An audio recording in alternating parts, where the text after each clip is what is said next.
Corona योद्धा को मिलुनी न्याय अनिश्चितता मध्य 6000 पारामेडिकल कर्मचारी भाग्य 6 वर्षर अधिक समय धरी टीकार काम करुथिले मध्य चाकरी होई पारुनी नियमित ए बाबद रे मुह खोलुनी स्वास्थ्य विभाग।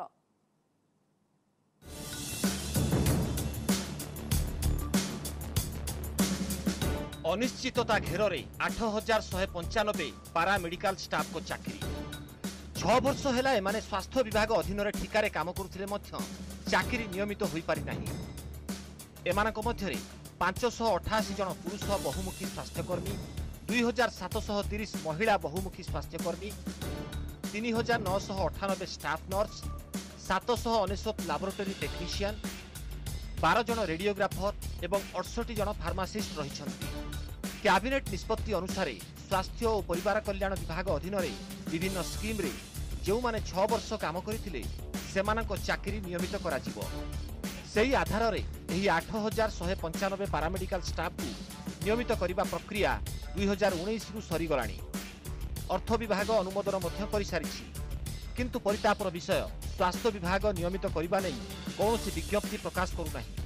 तेबे ठिकारे नियुक्त होइतिबा एही कर्मचारी माननकु सरकार नियमित कले वर्ष को अतिरिक्त 172 कोटी खर्च बहन करिवे। जिला ऑफिस कर्मचारी माने ठीक भाव प्रपोजल पठाऊ नथिबारु केतेक क्षेत्र रेगुलेशन रे काम रे विलंब देखा जाउछि।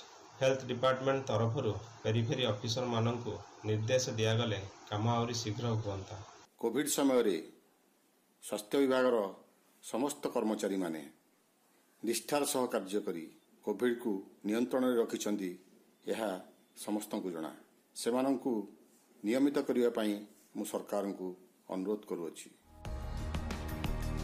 कोरोना भली महामारी समय रे स्वास्थ्य विभाग रो ए सबु कर्मचारी जीवन को पानी छड़ाई लागि पड़िछन्ती। एमानंकु कोरोना योद्धा भाबे अभिहित करिछन्ती राज्य सरकार, किंतु अर्थ विभाग रो अनुमोदन परे भी ए सबु पारामेडिकल स्टाफ को काहे के नियमित करा जाउ नाही ताकू नै उठिछि प्रश्न।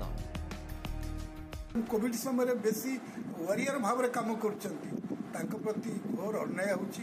मो राज्य सरकार को अनुरोध करिबी आउ काल विलंब न करी सेमनकु न्याय दियंतु, सेमनकु स्थायित्व प्रदान करंतु।